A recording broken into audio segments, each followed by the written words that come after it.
Alright, good morning guys, this is Vesper. So it's time for some Street Fighter V news. Oh boy. So anyways, Street Fighter V has launched. It's been out for a couple of days now, but not without its fair share of issues. Review-wise, from the mainstream reviewers, the game is done pretty well. It's around like the 80 mark, but the user score is dangerously low, around like 2 out of 10 on Metacritic because of all the issues that happened during launch. So anyway, some of these issues include server issues. This is like day 1 we're talking about here. Day 1 and 1.5. There's a lot of server issues. I'm not really surprised by this. A ton of people trying to log in all at once, and then their servers just simply couldn't handle it, and people just simply could not connect. And bare bones content is another really huge thing. I made a news video about this before, but I was basically giving people a heads up on that. The game is missing a lot of its content, and a lot of it is not coming until March. That's when we get our first DLC character, the challenge mode, the trials, bigger lobbies, and a bunch of other things. So right now, when you have the combination of can't connect online when the game launches and bare bones offline content, it's basically a recipe for disaster.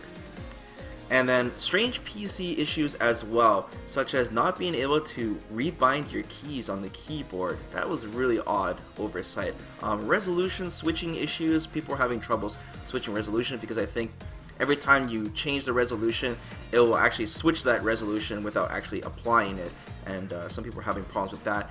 And strange arcade sticks not working right out of the box for Street Fighter V. The game is not auto-recognizing it, the inputs, whatever, and you have to use strange third-party programs to rebind the keys. So a lot of really weird things at launch for sure. My personal thoughts on that is, with the March update being so critical to the game right now, I'm really not sure why they decided to not just delay the game a month.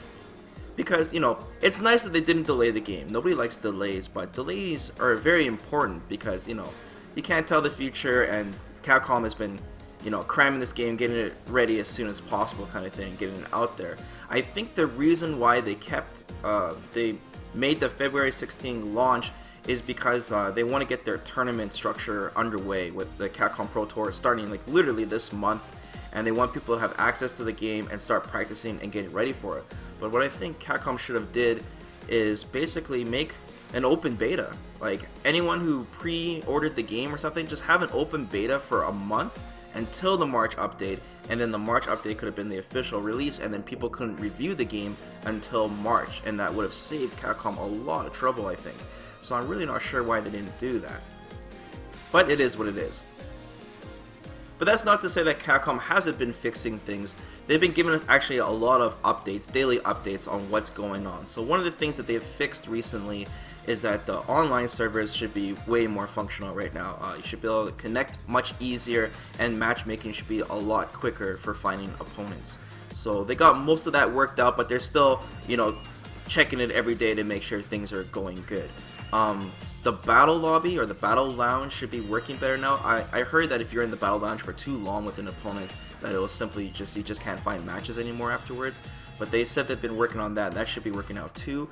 And then finding other players fighting fighter IDs. I had some problems with that myself, trying to find my friends' IDs when they've clearly played matches, and I couldn't find them for the longest time. But they said most of that is worked out now, so you shouldn't have problems finding a specific player's name.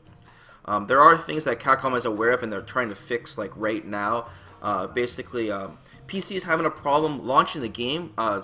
Some people, when they try to run Street Fighter V, they'll just get a black screen or it just won't run. Make sure you guys check your antivirus software. They're saying that your antivirus software is giving it a false positive. So make sure you put that on the exception list, and that should run the game. That is the most common issue for people that can't run the game right now on the PC version.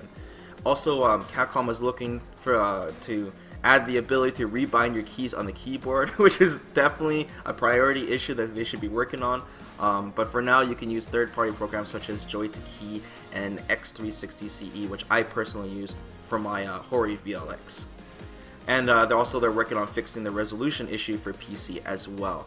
And once again, just reminding you guys that a lot of these issues would be fixed by March, and a lot of the offline content that people would expect is coming out in March. So it's all a matter of will this game survive till March kind of thing. Like they really need to get this out ASAP. Let's just hope that it's not the very last day of March, like March 29th or something, that all this content comes out, which including the first DLC character of Alex is coming out.